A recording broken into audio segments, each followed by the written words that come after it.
Boa noite a todos para a nossa segunda aula do terceiro módulo de Teoria Geral do Processo, né? Boa noite aos presentes e aqueles que vão adentrar aí, né, nos próximos instantes aí, na nossa plataforma online do curso de Teoria Geral do Processo. Teoria Geral do Processo, como sempre, né, são aquelas noções básicas do processo, é o início de tudo, é o começo para nós começarmos a compreender, a compreender o processo, né? E nada mais, né,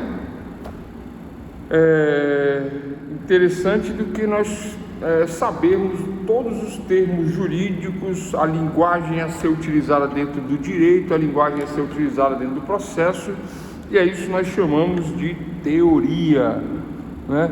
Boa noite aos presentes, Gustavo presente, Wanderson, Flávio, Cláudio, né? Todos aqui. Olha só, pessoal, na aula de ontem nós falamos sobre a teoria da classificação das ações, falamos das três ações, repetir, conhecimento, execução e cautelares. Expliquei a diferença de ação cautelar para pedido liminar. Na teoria da classificação, né, ação cautelar não se confunde com pedido liminar, embora sejam parecidos, semelhantes, né? Mas o pedido é liminar porque o pedido é urgente, urgentíssimo, atendido à fumaça do bom direito, fumus bonis iuris, atendido ao perigo imora, ao perigo na demora, né?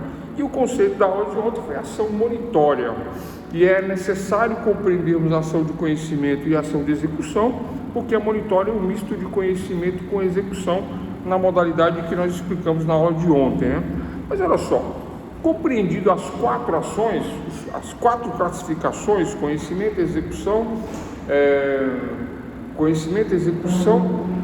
cautelares e monitória, compreendida a classificação das ações, como elas se dividem, os tipos de ação, compreendido isso, finalizado na aula de ontem, agora vamos, né, falar da ação propriamente dita. Eu me dirijo ao Estado juiz, lembrando que o Estado juiz, o juiz, a jurisdição, quem diz o direito é o juiz. Lembrando que ao me dirigir ao Estado juiz, ao me dirigir à jurisdição, né, eu faço isso quando a minha pretensão é resistida pelo lado contrário, pela parte oposta, é resistida a pretensão. O lado contrário, o lado oposto, ele resiste à minha pretensão de ver o meu direito ser assistido, ser garantido, ser declarado, ser constituído. O lado contrário resiste à pretensão. Eu peço, eu converso, eu vou agir no meu interesse, mas o lado contrário diz, não é assim, não vou atender, procure seus direitos, nesse sentido, dessa forma, nesses termos, certo? Então o que acontece? Né? O que acontece? Eu vou propor uma ação no judiciário, eu vou propor uma ação.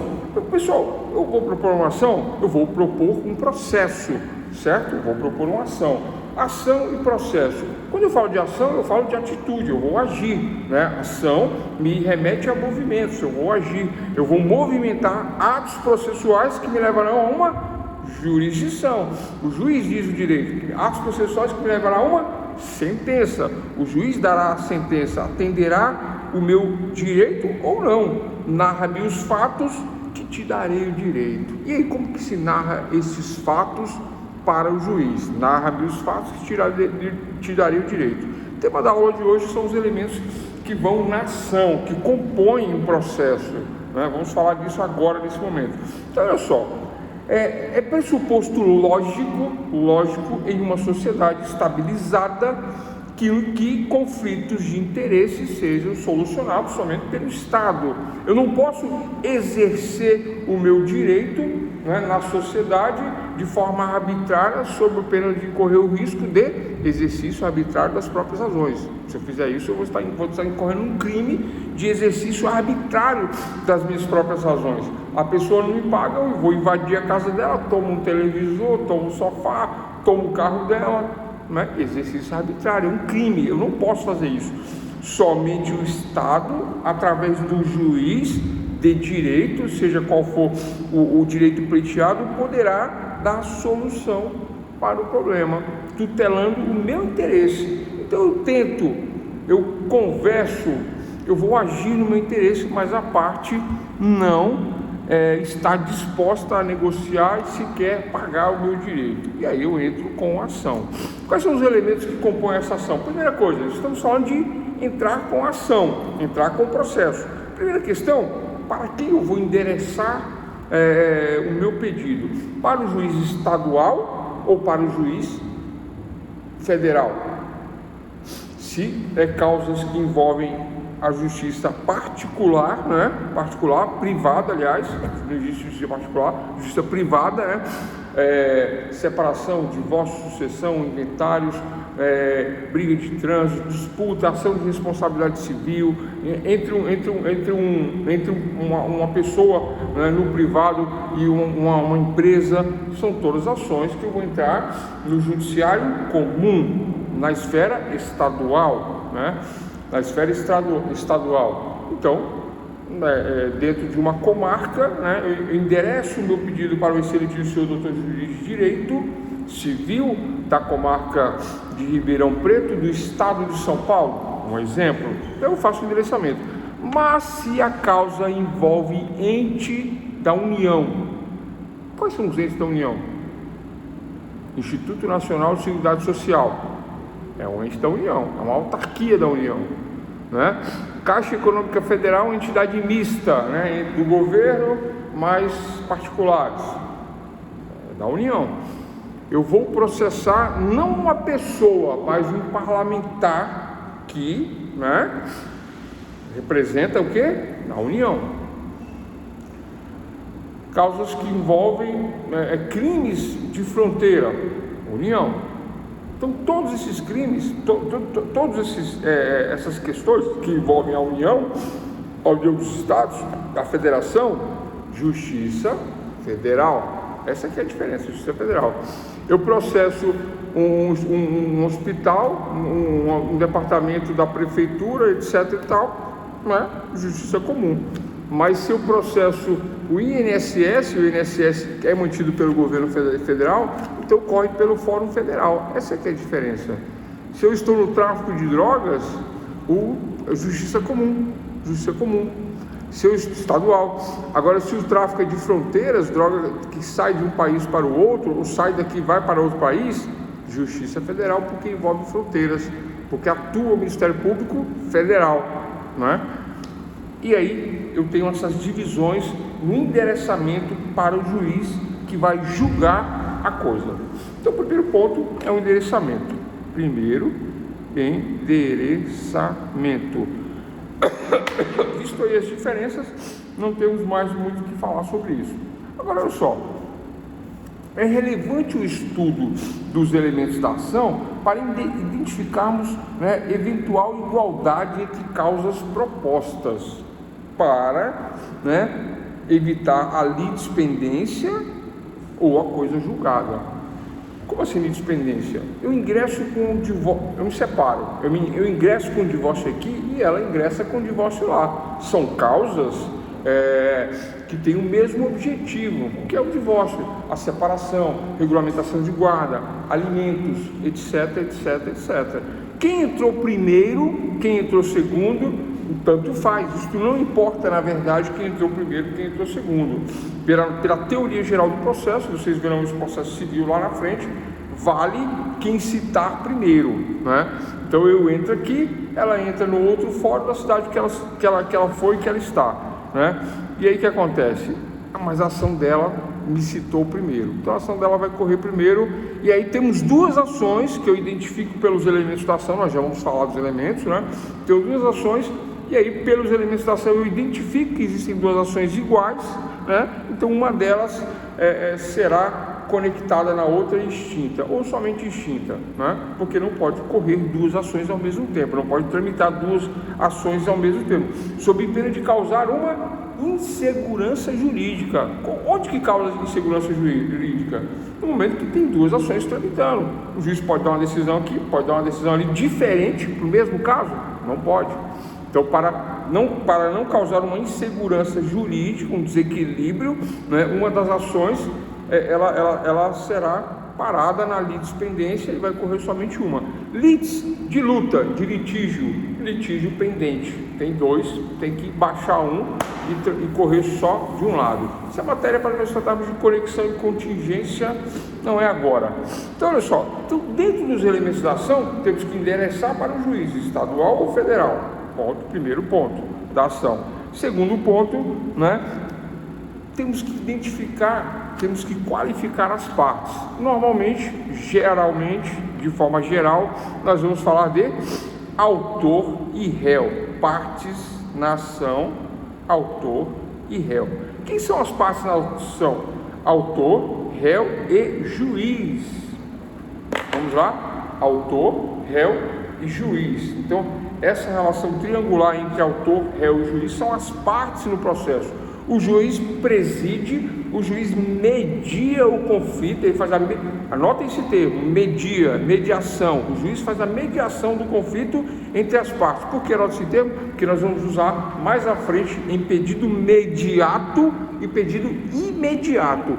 Imediatamente, eu peço para que o juiz receba a ação atendido às condições da ação. Imediatamente, primeiro pedido imediato. Agora, no pedido imediato, após atendido às condições da ação, é que a ação irá passar a tramitar, havendo uma mediação do juiz de direito.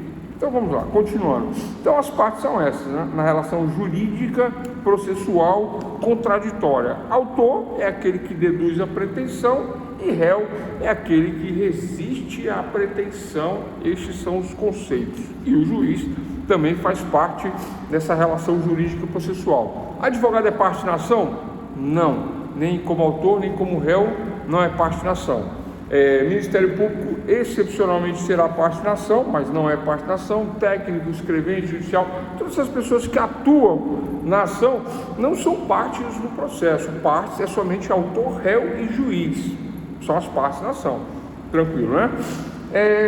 Agora vamos para a parte importante, que não é difícil, mas nós temos que compreendê-la e distinguir uma da outra. Eu vou falar de forma simultânea os dois pontos que nós vamos tratar. Primeiro ponto, causa de pedir. Segundo ponto, pedido.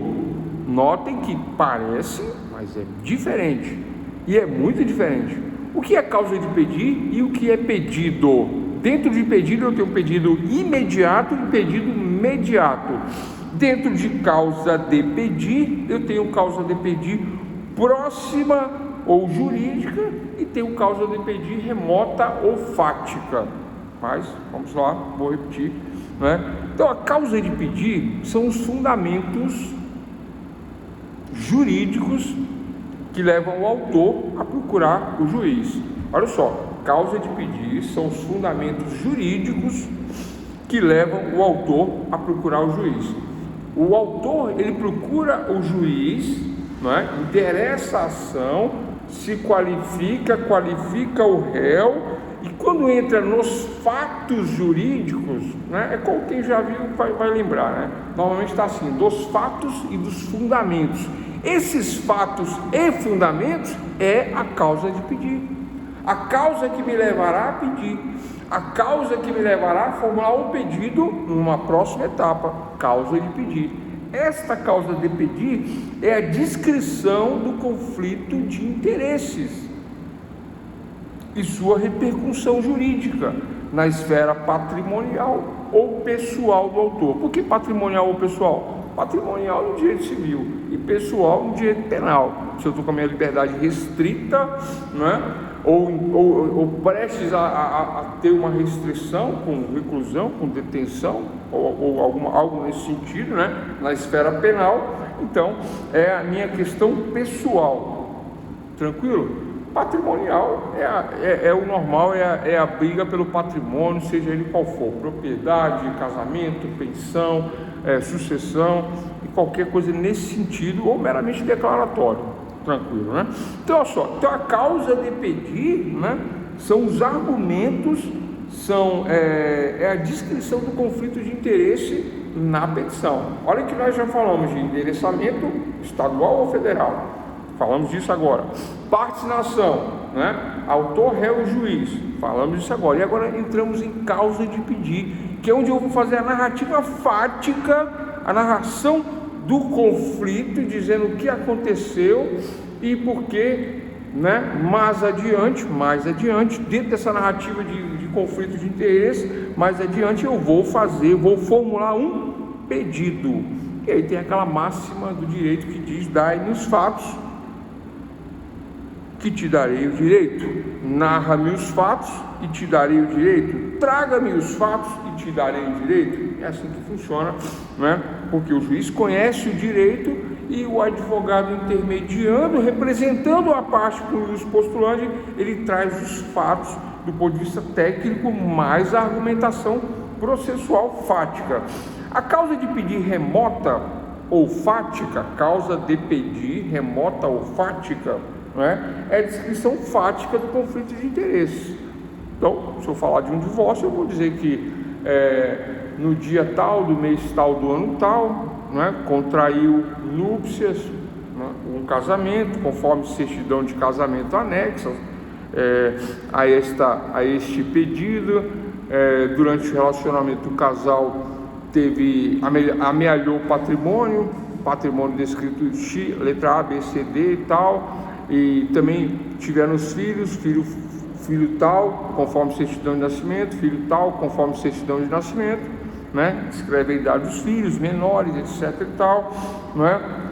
Durante a constância do relacionamento, entende-se que, embora o casal, né, não tenha disputas, não tenha brigas e tal, mas chegaram à conclusão de que não conseguem mais viver, né, como um casal, mantendo aí os deveres do matrimônio, etc e tal. Amigavelmente nada surtiu efeito, então vem propor a ação de divórcio. Vamos botar litigioso? Litigioso. Ele sai de casa, propõe divórcio litigioso contra ela. Ponto. Causa de pedir remota ou fática, a descrição dos fatos. Essa é a causa de pedir, descrevendo os fatos, certo? A causa de pedir próxima ou jurídica é o segundo ponto, mas dentro da causa de pedir. Primeiro ponto, descreva os fatos. Segundo ponto, de acordo com o Código Civil, de acordo com o Código de Processo Civil, que regulamenta as questões tais do divórcio, né? Pretende o autor divorciar-se na forma litigiosa, etc. Então eu trago a descrição jurídica, né? A lógica jurídica. Pessoal, não é cópia da lei. Eu indico quais são os fundamentos ou não. Digo que o Código Civil autoriza, digo que o Código de Processo Civil autoriza. Eu não tenho obrigação de descrever a norma, porque o juiz é obrigado a conhecer a norma, porque eu levo os fatos e ele me dá o direito. Mas se eu quiser facilitar, melhorar os meus argumentos, eu posso fazer uma cópia literal e jogar nessa segunda parte da causa de pedir. Então, causa de pedir, primeira parte, remota ou fática, descrição narrativa dos fatos. Segunda parte da causa de pedir, próxima ou jurídica, a questão da argumentação jurídica. É comum, né? As pessoas gostam de fazer assim, dos fatos e dos fundamentos, e às vezes colocam assim, do direito. Esse do direito continua na causa de pedir, só que aí vem essa descrição aí de fatos jurídicos, né? Associados à norma, associados ao Código Civil, associados a processo civil, jurisprudência, cita a doutrina, diz que o doutrinador tal, professor tal, diz que o divórcio deverá ocorrer quando, aí tem uma lista, tem uma argumentação, tem um conceito, eu faço a transcrição de lá para cá, de lá para dentro da peça processual. Estão acompanhando, doutores? Tranquilo? Todo mundo acompanhando? Então, olha só, primeiro momento, né? Eu tenho um conflito, eu tento negociar, não há negócio. Há possibilidade jurídica de resolver isso? Há, porque está descrito na lei. Sou legítima parte para requerer algo? Sim. Contra o outro lado, que também é parte legítima, nós somos casados, então legitimidade de parte. E o interesse de agir? Vamos separar consensualmente? Vamos separar no cartório, por exemplo, ou mesmo que seja no fórum, mas de forma consensual? Não tem acordo, não tem consenso. Então, a possibilidade de agir, neste caso, está na pretensão resistida do outro lado, que resiste à minha pretensão consensual de divisão de bens, de separação. O outro lado não quer conversa. Não. Você quer separar? A gente vai brigar na justiça por bens, por guarda, por alimentos, por guarda de menor. Tudo que tiver direito eu quero. E vamos para a justiça que eu não quero conversa. Acontece? É o que mais acontece. Tem isso? É o que mais tem. Chama-se pretensão resistida, que gera um litígio de luta, né, do litigioso, do contencioso. Não é voluntário nem é amigável, é litigioso, é contencioso, vai parar no fórum. Então eu faço um endereçamento para o juiz, qualifico as partes, autor e réu, dou nome para ação, divórcio. Agora vem a causa de pedir, que não é pedido. Não é pedido. Professor, causa de pedir não é pedido? Não. Causa de pedir é o que então? Dois momentos, narrativa fática e narrativa jurídica. Dentro da causa de pedir na narrativa fática, eu vou narrar os fatos, que é a causa de pedir remota ou fática. Vamos chamar de fática ou remota ou fática. Então eu venho narrando quando eu me casei, o que aconteceu. Dentro do casamento, né, não houve mais condições do casal conviver. Posso colocar uma traição, posso colocar que a relação tem tantos motivos, né? Separação, há tantos motivos. E eu coloco nessa causa de pedir remota ou fática, do ponto de vista dos fatos, né? No primeiro momento, dentro da causa de pedir. No segundo momento, a causa de pedir próxima ou jurídica é a descrição da consequência jurídica. Mas eu vou mudar o exemplo para poder falar disso de uma maneira melhor, tá? Olha só, vou mudar saímos do divórcio, vamos para acidente de veículo. Houve um acidente de veículo, né? Bateram na traseira do meu veículo, desci, troquei cartão, conversei, e a pessoa falou: não, fica tranquilo aí, vou pagar tudo aí, todo dano aí, eu não prestei atenção, me desculpa e tal. Passa uma semana, duas, faz todos os orçamentos, faz tudo que precisa para resolver a questão do veículo, ligo para a parte contrária. Então, ó, fiz um orçamentozinho aqui e tal, como é que vamos fazer, vamos conversar. Aí a parte fala assim: ó, pensei bem, eu não tenho culpa não, você parou do nada aí eu bati, a culpa não é minha, conversei com o meu advogado, procura ter os direitos. Pretensão resistida ao meu interesse. Do outro lado, eu entro com ação. Qual é a ação? Ação de ressarcimento de danos materiais. Danos materiais, reparação de danos materiais. Vamos botar aí que é 10 mil reais para consertar o meu carro. Esse foi o prejuízo, 10 mil, a traseira do meu carro. Então não envolve agente público, não envolve governo, não envolve INSS, nada disso. Justiça estadual, justiça comum. Dou entrada na ação de ressarcimento de danos, não é? E agora qualifico autor e réu, e agora dentro da causa de pedir, os fatos, a descrição fática. Qual é a descrição fática remota, primeiro momento? Causa de pedir, primeiro momento, fático remoto. Eu descrevo o acidente, o que aconteceu, né? No acidente de trânsito, que eu vinha caminhando, transitando, que normalmente quando fui abalroado na minha traseira por um outro veículo, me trazendo um prejuízo, a qual eu tento buscar a reparação desse prejuízo e não consigo, beleza? Não consigo o ressarcimento desse prejuízo pelas vias comuns, pelas vias legais, não consigo, né? Causa remota, causa fática, causa primeiro momento da causa de pedir, para a ação de ressarcimento de danos. No segundo momento, vamos lá, agora é o segundo momento, eu venho fazer uma argumentação próxima ou jurídica da causa de pedir, e digo que, né, é uma descrição da consequência jurídica. Qual é a consequência jurídica desse acidente, né? Em decorrência do acidente causado, né, pelo réu que veio e, né, bateu, colidiu com a traseira do meu veículo, me deixando com prejuízo, me deixando com o dano de 10 mil reais, mediante as notas fiscais, mediante a avaliação, etc e tal, né? Tive que arcar com esse prejuízo por culpa do outro, que foi negligente, que foi imprudente, né? Que não prestou atenção na sinalização, etc e tal. Esse é o fundamento legal. Fundamento legal, pessoal, não é cópia da norma, cópia da lei, não. É o argumento lógico, jurídico, que me levará a pedir. Primeiro momento, só os fatos. Segundo momento, por ele ter feito isso, ele deverá me ressarcir. Primeiro, só descrevo o acidente. Segundo, eu digo, por ele ter causado o acidente, deverá me ressarcir. De que ponto de vista? Do ponto de vista jurídico, deverá me ressarcir. Onde está descrito isso? Tem vários momentos. Constituição, artigo 5º, fala que todo dano, deverá ser ressarcido, ainda que moral. Está lá. Primeiro ponto. Segundo ponto, artigo 186 do Código Civil também fala que haverá ressarcimento de danos de acordo com o artigo 186, que é meio que semelhante ao artigo 5º. Terceiro momento, 927 do Código Civil, que é a responsabilidade civil, quando há danos decorrentes de responsabilidade civil que decorre da responsabilidade criminal. Vamos supor que eu fui atropelado na via pública, lembrando que o pedestre sempre tem preferência dentro da cidade, e nas autoestradas o veículo é que tem a preferência. Se o veículo atropela dentro da cidade, se for dentro da faixa, então piorou. Não tem desculpa, não tem desculpa para o atropelamento dentro da cidade. Não tem. Tenta argumentar, não ganha. Tenta argumentar, não consegue. A preferência é do pedestre dentro da cidade.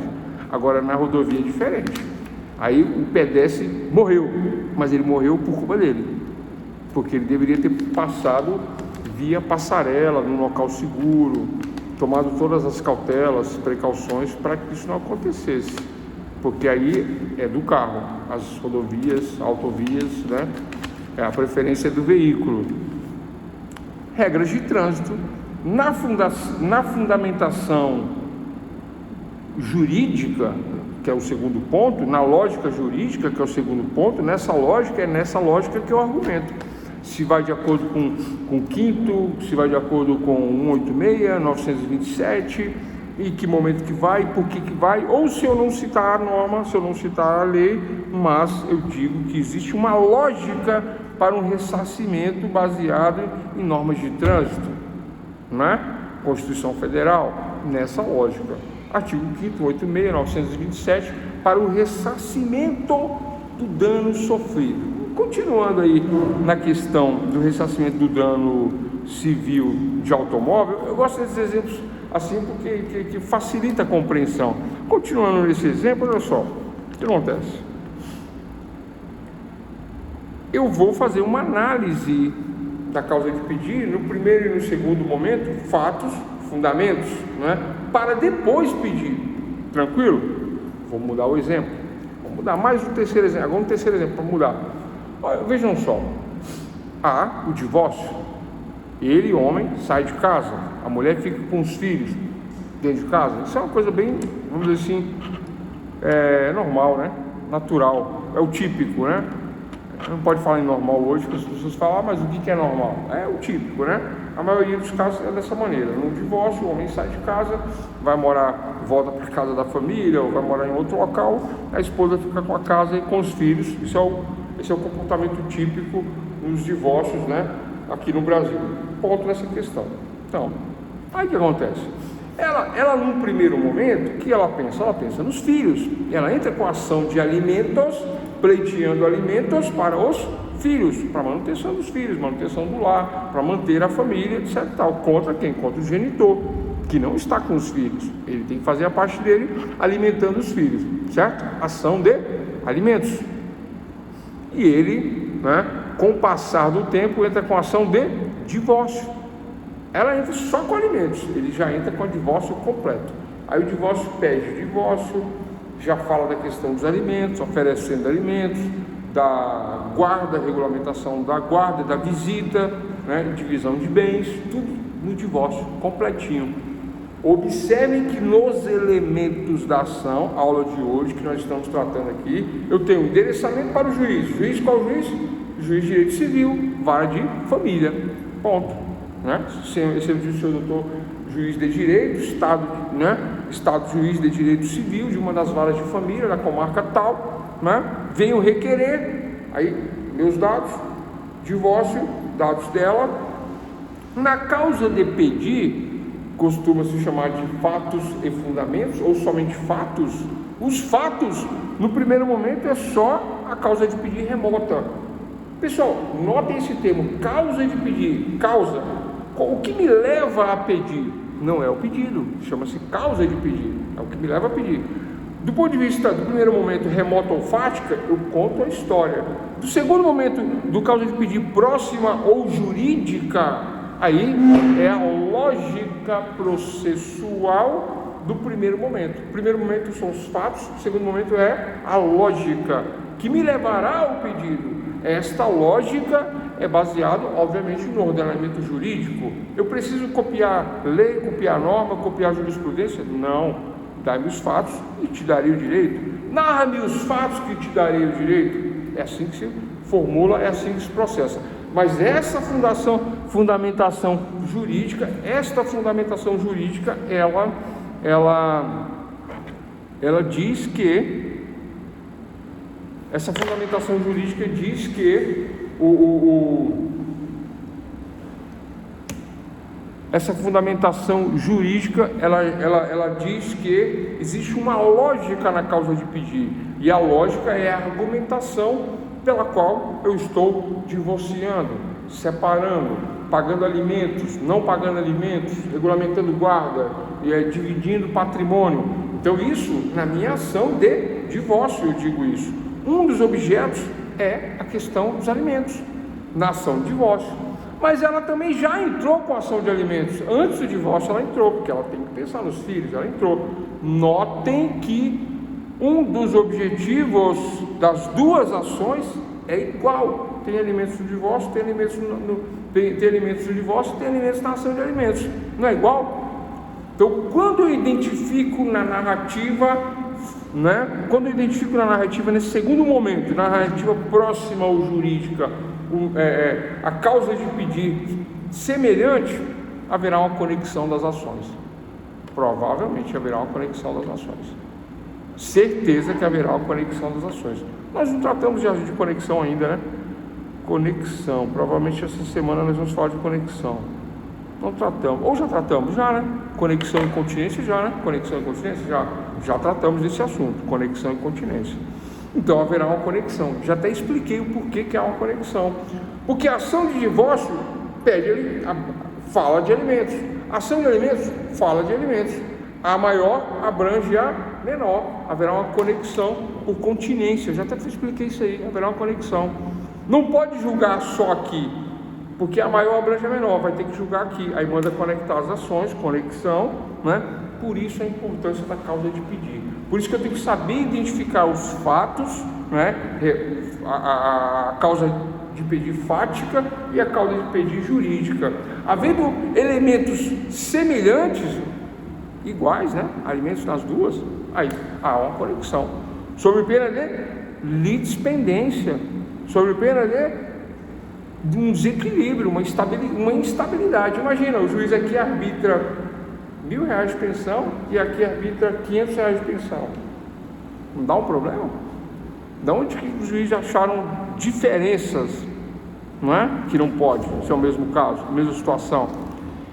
Para isso que serve a conexão das ações, não é? E por isso que nós estamos falando de causa de pedir fática no primeiro momento, causa de pedir jurídica no segundo momento. Então se identifica esses elementos fáticos, é a mesma história, e jurídicos é o mesmo fundamento, baseado no binômio, necessidade, possibilidade, né, oportunidade, que é a fórmula para se calcular os alimentos. Aí eu calculo e faço o pedido. Continuando, olha só, então já falamos aí de divórcio, falamos de acidente de trânsito, falamos agora de alimentos, cálculo de alimentos, e o alimentos, né, tendo aí essa semelhança na causa de pedir em ambas as petições, certo? Tem uma semelhança aí. Qual a importância disso? Na causa de pedir, o que me leva a pedir, né? Eu conto a história do divórcio, conto que ela conta, ficou sozinha, tem que alimentar os filhos, tem que manter o padrão de vida, escola, alimentos, etc. E tal. Esses são os fatos. Qual é a lógica do pedido de alimentos? Porque, olha só, pessoal, por que tem isso? Dois momentos. Porque no primeiro momento ela narra os fatos da separação, né, e pede alimentos. No segundo momento, aí vem a lógica, né, que vai indicar o quantum, a quantia dos alimentos. É no segundo momento, não é no primeiro momento. No primeiro momento fala de escola, fala de separação e tudo. No segundo momento faz-se a contabilidade, a contabilidade do que é necessário, né, para os alimentos. E às vezes nem é necessário. Às vezes ela pode ganhar muito mais do que ele, por exemplo, muito mais. Às vezes pode ser que ela consiga manter os filhos sem ele ajudar em um centavo. Ela que bancava tudo, pagava tudo. Isso acontece muito hoje. Mas ele não vai deixar de fazer a parte dele. Ele vai ter que pagar. Não interessa que ela tem mais condições, que ela banca, não. Porque ele não está pagando pensão para ela. Isso também já não existe mais, né? A pensão é para os filhos que necessitam da pensão. Professor, ex-esposa recebe pensão? São casos excepcionais, né? De cada caso é um caso. Ainda existe isso? Ainda existe, sim, alguns casos, né? A esposa nunca trabalhou na rua, né? Em casa trabalha muito, né? E sempre dependeu dos ganhos do marido juntamente com os filhos. Ela vai ter direito à pensão? Se ela souber trabalhar essa questão desta maneira, ela vai ter direito, salvo engano, até 2 anos. Até 2 anos. Por que até 2 anos? É o tempo que ela vai se relacionar novamente, se relacionar com o mundo, tá, pessoal? Com a sociedade, buscar emprego, buscar o aperfeiçoamento. Olha, note que 2 anos é o tempo que dá para fazer um curso técnico, se quiser, né? E aí, neste ponto, pode haver um pensionamento de até 2 anos. Ou não, né? Se houver um acordo de pensionamento para mais tempo, é possível. Mas, normalmente, esse pensionamento fica entre 1 e 2 anos, principalmente se a mulher é jovem e tem a possibilidade de conseguir emprego, aptidões, né, que vão ser demonstradas na causa de pedir, nesse momento fático ou no momento jurídico? No momento fático, eu conto a história. No momento jurídico, eu digo qual é a lógica. Ela só merece 1 ano, porque ela é nova, ela é universitária, ela nunca trabalhou, mas ela tem condições de encontrar um emprego facinho. Encontrando um emprego com 2, 3 meses de separação, entra com a revisão, pede para parar de pagar a pensão, exonera, tranquilo. É assim que acontece. Não havendo isso, corre a pensão, 6 meses, 1 ano, 2, e etc e tal. Podendo também uma revisão, né, para manter isto, mas não é o normal. O normal é cessar.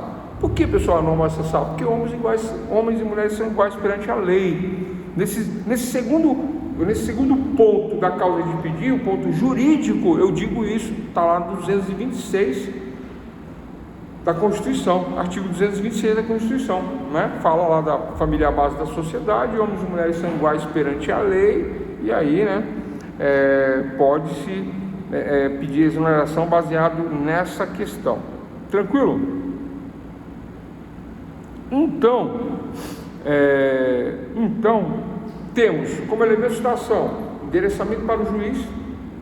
Estamos falando que existe um processo, e esse processo, no primeiro momento, eu endereço ele ou para o juiz estadual ou o juiz federal, a depender da competência. No segundo momento, o autor e réu, né, qualificados. E aí, formada a relação jurídica, eu tenho o juiz, autor e réu. Agora, num terceiro momento, dentro dessa ação, eu tenho causa de pedir, que se divide em 2 momentos: fática e jurídica. A fática é a narração dos fatos, pura e simplesmente a narração dos fatos. A jurídica é a lógica que me embasa o pedido. A jurídica é dizer que homens e mulheres são iguais perante a lei. A jurídica é dizer que os filhos necessitam de alimentos. A jurídica é dizer que, né, a convivência não resulta satisfatória, saudável, né, e aí se requer o divórcio, a separação. Essa é a parte jurídica, é a lógica que me levará ao pedido, a lógica da causa de pedir.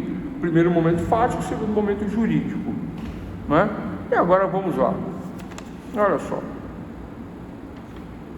E dentro dessa questão da causa de pedido, dessa narrativa fática e jurídica, eu identifico se há ou não uma outra ação tramitando. Se há ou não uma ação tramitando. E essa ação tramitando, né, sendo idêntica, poderá haver conexão. Tema de outras aulas, nós já falamos de conexão e continência, né? Essa questão poderá, fazendo a leitura da petição do ponto de vista jurídico, eu vejo que no divórcio proposto aqui, nesta outra vara, existe um divórcio completo, inclusive a questão dos alimentos está aqui embutido. Agora aqui nessa ação somente de alimentos, ela é menor que a ação de divórcio, ela é menor. Então haverá uma conexão por continência, devendo anexar-se os alimentos que é menor na maior, para não haver problema de decisões diversas em processos análogos semelhantes. Ponto nessa questão, né? Situação idêntica, né? A gente fala, né? Pode haver também duas ações de divórcio. Chumbo trocado não dói, né? O cara foi para um lado, a mulher foi para o outro, ela entra de um lado com o divórcio, ele entra do outro lado com o divórcio, é a mesma ação. Vai tramitar as duas? Não. Aí existem as regras de prevenção, que não é da aula de hoje, as regras de prevenção, né? A gente vai falar isso em outro momento. Então aí acontece o seguinte, acontece que uma somente vai ser julgada, sendo duas ações. Qual ação vai ser julgada? Só para não ficar em branco.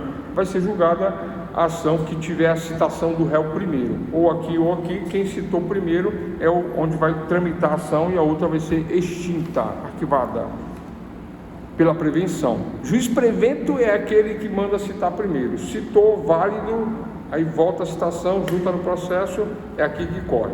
Primeiro lugar foi aqui, juiz prevento, chama juiz prevento. Bom, então compreendido endereçamento, partes da ação, qualificação, causa de pedir fática, causa de pedir jurídica, fizemos aí tudo que havia para se fazer, quase tudo que havia para se fazer dentro de uma ação, dentro dos elementos da ação. Último elemento da ação, pedido. Vamos pedir? Vamos, né? Costuma-se botar lá do pedido simplesmente. Primeiro momento do pedido, pessoal, qual é a primeira coisa que se pede na ação? Vamos dizer que é uma ação de ressarcimento de danos. Qual é a primeira coisa que eu peço na ação de ressarcimento de danos? Primeira coisa, primeiro pedido. Eu tenho um pedido imediato e tenho um pedido imediato. Primeiro pedido, que é o imediatamente a ação corre contra o Estado juiz. Olha que interessante.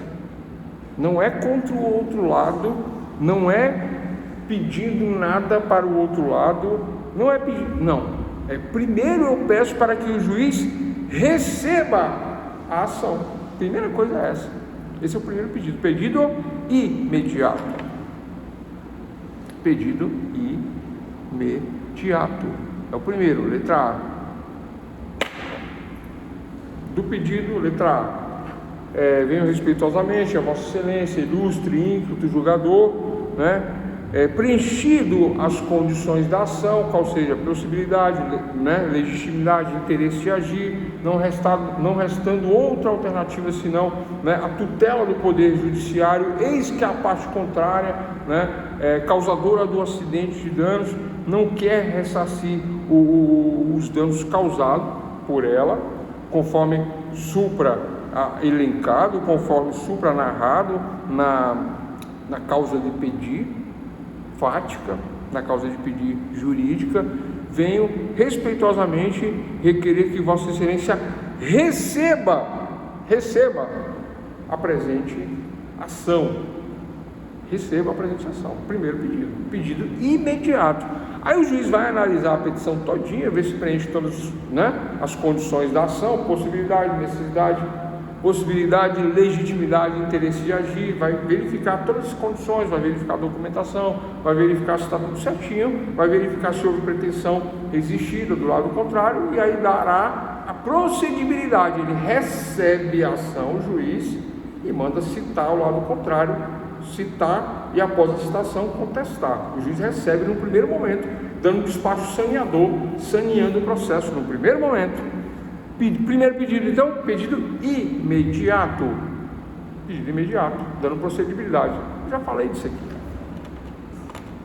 E no segundo momento, após Vossa Excelência ter recebido, citado, etc e tal, né, que seja que seja ressarcido o dano material, conforme a narrativa, conforme os fatos, conforme os orçamentos juntados, etc, etc. Tal. O segundo pedido é o pedido mediato. Por que mediato? Porque aí o juiz, recebendo, ele entra na relação jurídica autor, réu, juiz, e ele passa a ser o mediador do conflito de interesse. Pedido mediato é o segundo momento do pedido imediato. Pedido imediato, excelentíssimo, receba a inicial. Aí ele recebe, recebido, citado, manda contestar, agora ele passa a mediar o conflito. Pedido imediato, segundo momento da ação, segundo momento, né, contra o réu, para mediação contra o réu. Tranquilo, pessoal? Alguma dúvida sobre isso? Pedido imediato e pedido imediato. Alguma dúvida sobre pedido imediato e pedido imediato? Eu sabendo se vocês têm dúvidas, né? Acho que não, né?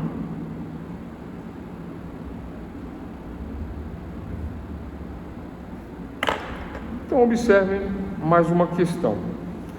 Então tratamos, né, dessa questão de procedibilidade e falamos dos elementos da ação. Olha só que interessante. Se eu for, né, buscar fazer uma ação do ponto de vista técnico, 319 do CPC, artigo.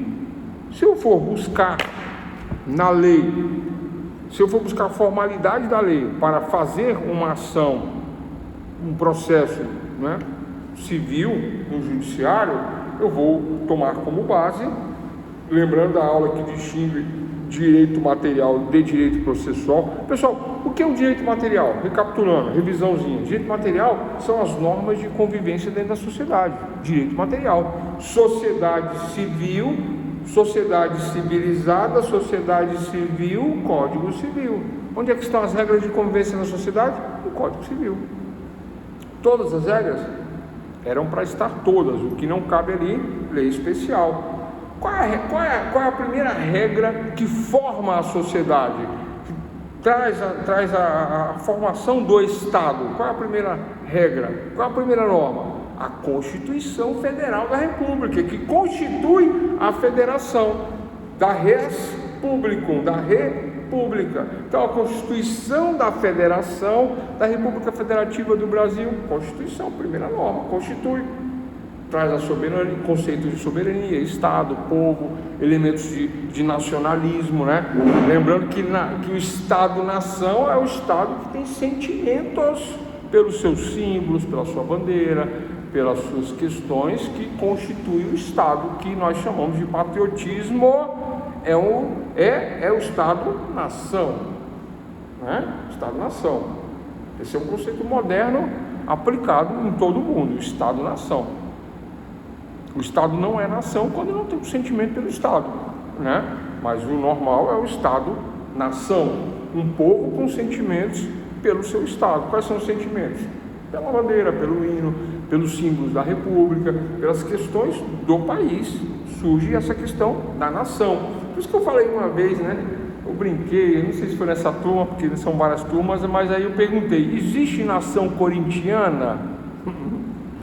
Aí teve um que falou: existe, professor. Eu falei: é porque você é corintiano. Existe nação flamenguista? Agora mudou, porque aí, né, Brasília aqui o pessoal é tudo flamenguista. Existe nação flamenguista? Aí teve um aluno que falou: mas não tem um território. Tudo bem, não tem um território, mas nação não tem a ver com território. Estado-nação tem território, tem soberania, tem cores, tem bandeira, tem o sentimento, tem o patriotismo. Estado-nação, Estado. Agora, uma nação flamenguista é os sentimentos por um grupo, né, de pessoas com cores, com bandeira. Existe. Claro que existe, nação corintiana, nação flamenguista, isso é o sentimento, né? Por essa associação e por esse conjunto aí. Então, olha só, o que eu quero dizer que, né? Então, primeiro, constitui-se o Estado, Constituição Federal da República. E para viver em sociedade civil, Código Civil. Onde é que estão as regras de convivência? No Código Civil.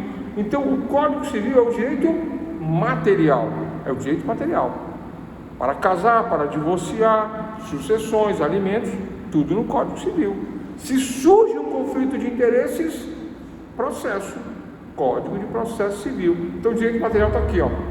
Direito material está aqui. Código Civil. Se surgir um problema, aí eu vou processar pelo processo civil. Vou evocar via processo civil o direito material.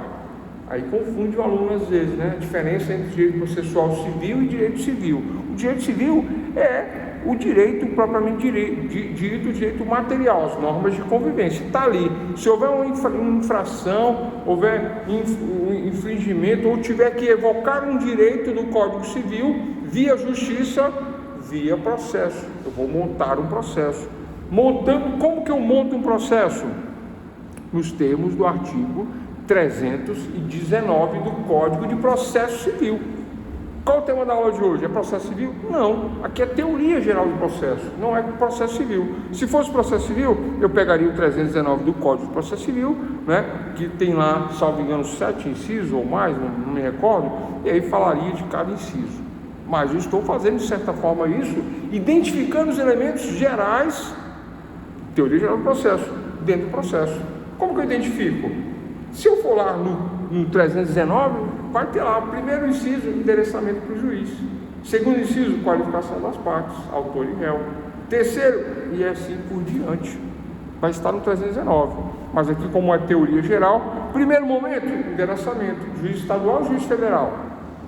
Relações privadas, juiz estadual. Relações que envolvem o Estado, senador, deputado federal, presidente da República, envolve o Estado. União, Federação, INSS, né? Justiça Federal. Aí alguns alunos perguntam assim, ficam na dúvida: professor, mas eu queria entender essa diferença entre STJ e STF. É isso, a diferença é essa.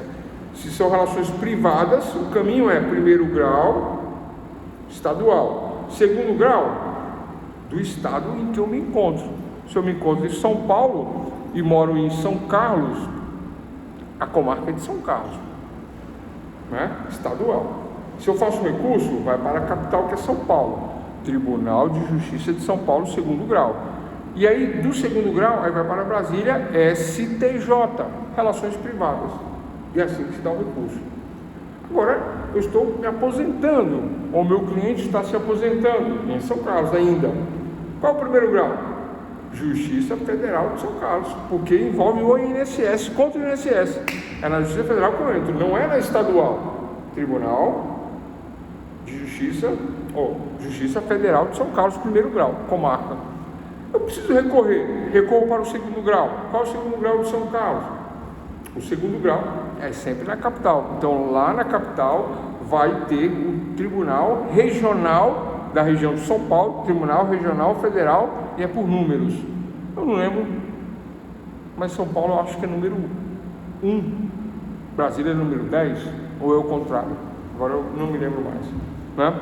TRF1, TRF10, não me recordo, Tribunal Regional Federal, né? Na capital, para julgar ações contra o interior da região de São Paulo. Agora, se houver um recurso para terceiro grau, está no TRF. Se eu vir para o terceiro grau, para onde que vai? STF, Superior Tribunal Federal. É só isso. Ah, professor, mas eu achei que aquele pessoal lá do STF era só para julgar políticos. Não, é para julgar qualquer causa que envolve a União. Havendo recursos contra decisões de juízes federais de segundo grau, né, vai para o STF. Por que se julga os políticos lá? Por conta do foro privilegiado, por conta de que estes políticos estão ligados a quem? A União, a Federação, deputados federais, senadores da República, presidente da República, tudo lá, STF. Terceiro grau. Agora, se é uma relação de particular para particular, o terceiro grau é STJ, esta que é a diferença, são as diferenças. Então, para aí, pessoal, elementos da ação, não é? Falamos na aula de hoje, elementos da ação, com endereçamento por STJ ou STF, na qualificação das partes. Autor e réu é o padrão, requerente e requerido, autor e réu, divorciando e divorcianda, reclamante reclamada nas ações trabalhistas, né? E assim por diante, padrão autor e réu. Quem processa autor, quem é processado réu nas relações privadas no direito civil.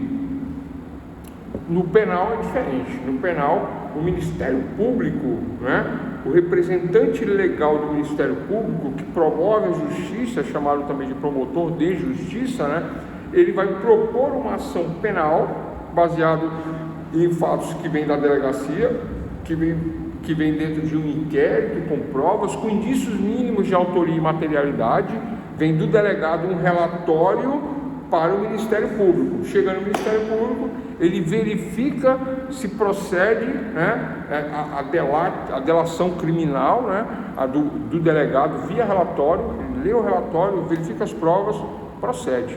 Aí ele pede para que o juiz receba, na aula de hoje, a denúncia criminal, transformando aquele relatório, aquele inquérito, numa ação penal. O que é CPI? O que é CPMI? Qual a diferença? Vocês sabem o que é CPI? Comissão Parlamentar de Inquérito e Comissão Parlamentar Mista de Inquérito. O que é isso? É um inquérito, né? É só um inquérito.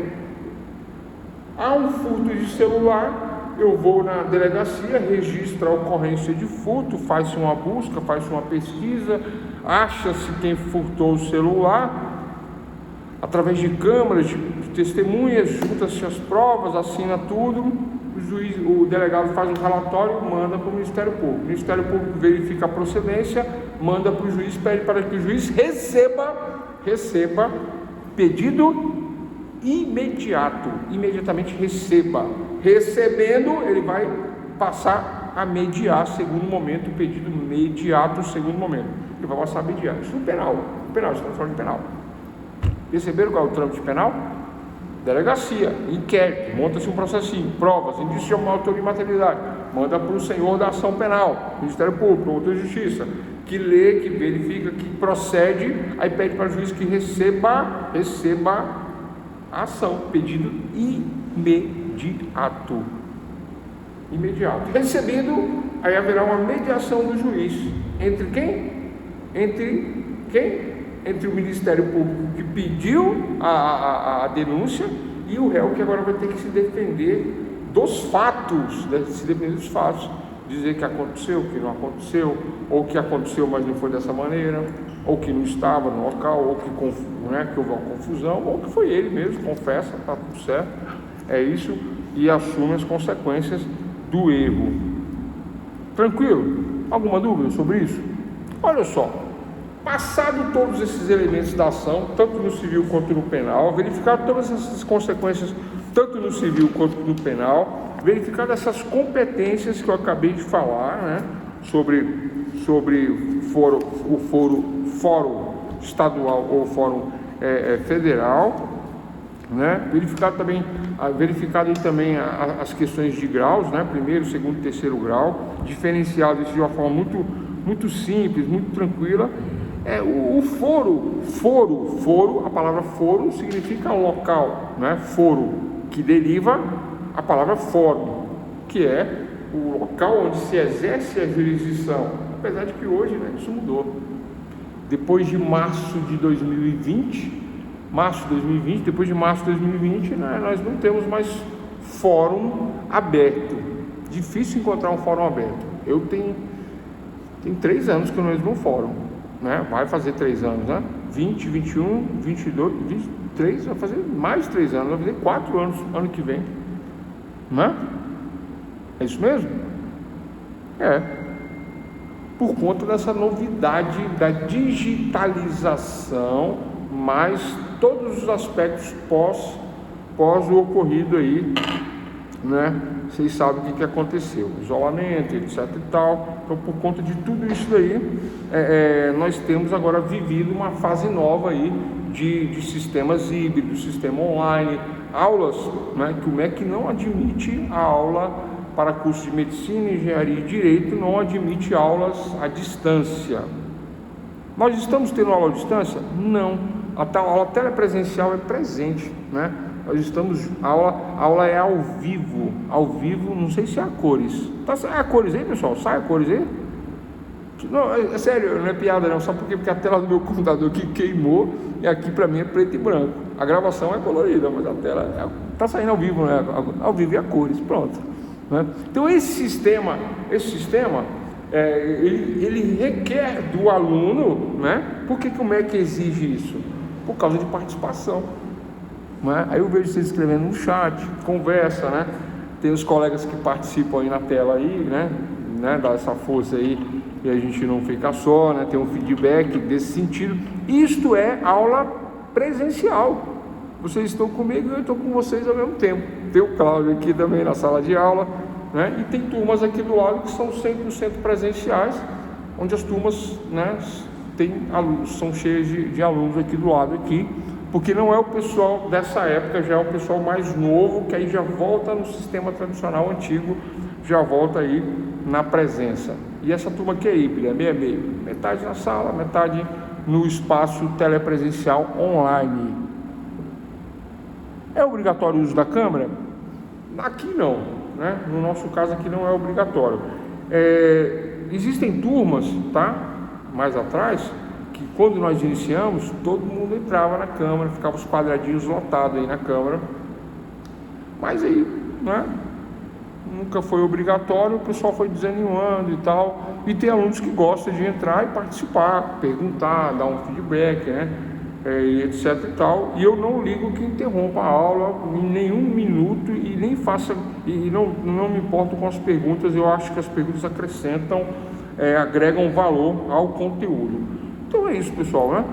Falamos aí dos elementos da ação, sem falar do 319 do CPC, citando ponto a ponto, que eu poderia fazer isso.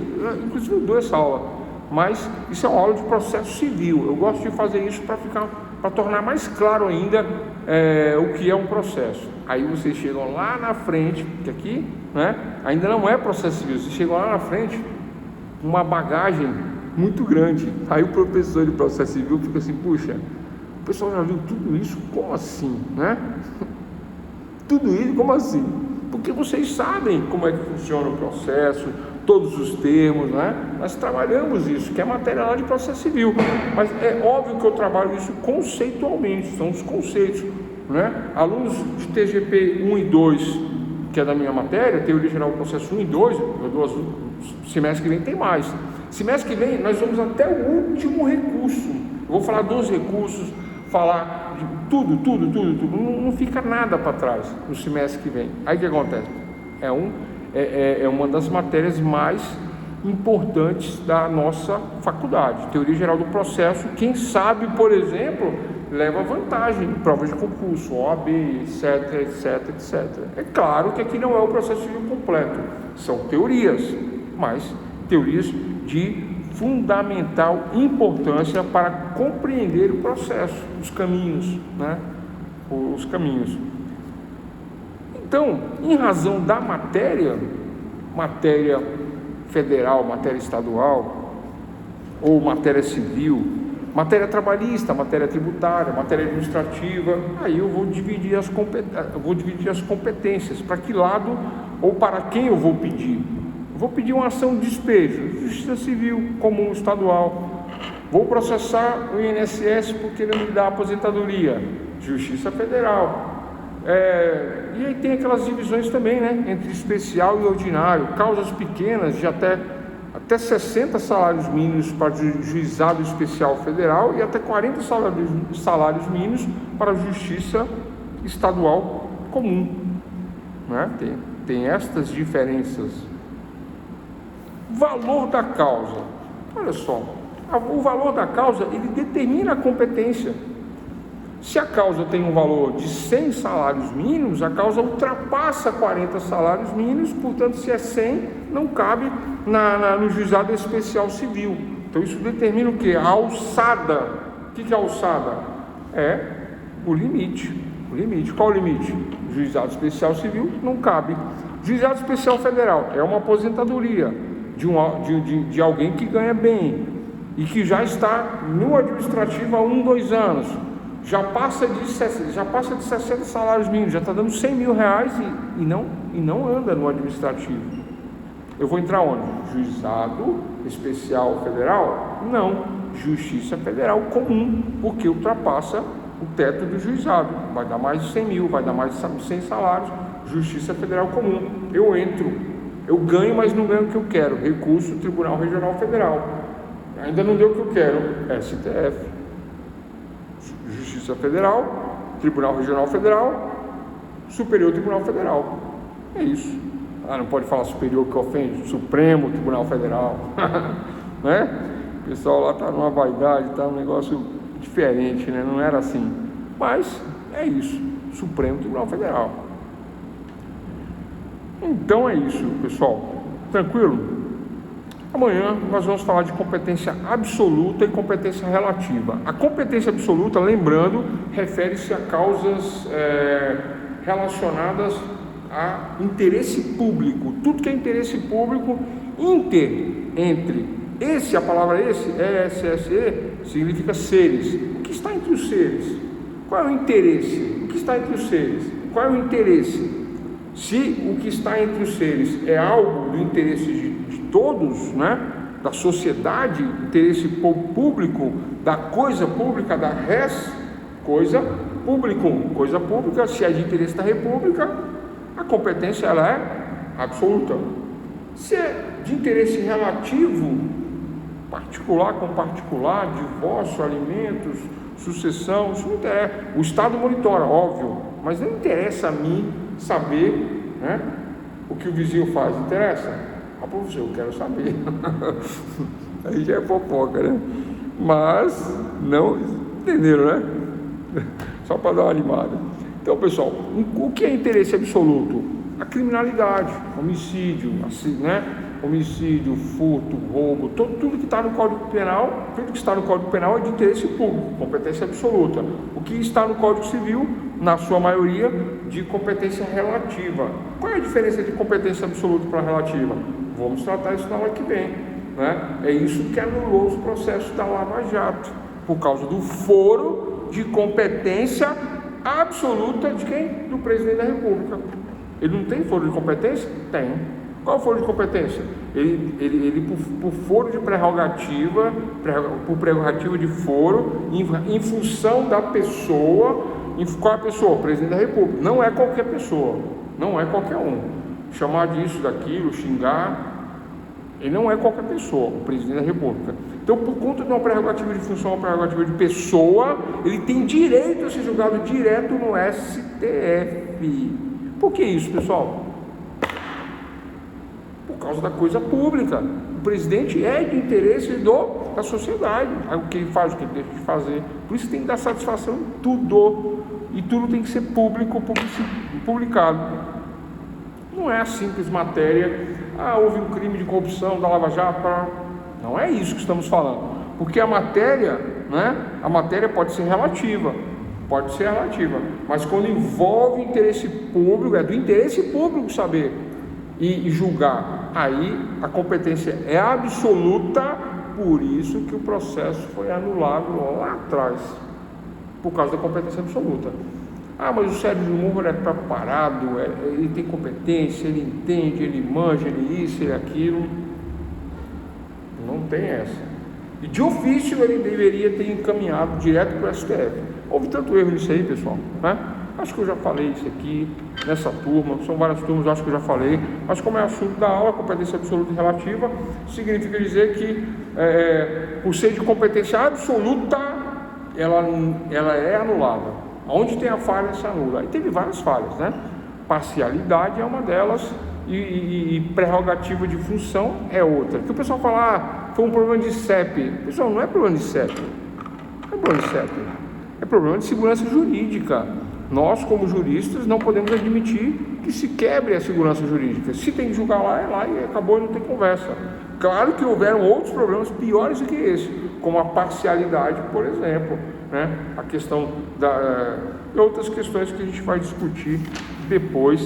Vou falar de um quadro comparativo aí para questões de interesse público e interesse privado, né? Eu acho que eu não dei conexão e continência aqui nessa turma não, só acho. Aí depois a gente conversa no privado, porque aí, se for o caso, eu vou falar de conexão e continência além das competências. É isso, pessoal. Tranquilo? Alguma dúvida?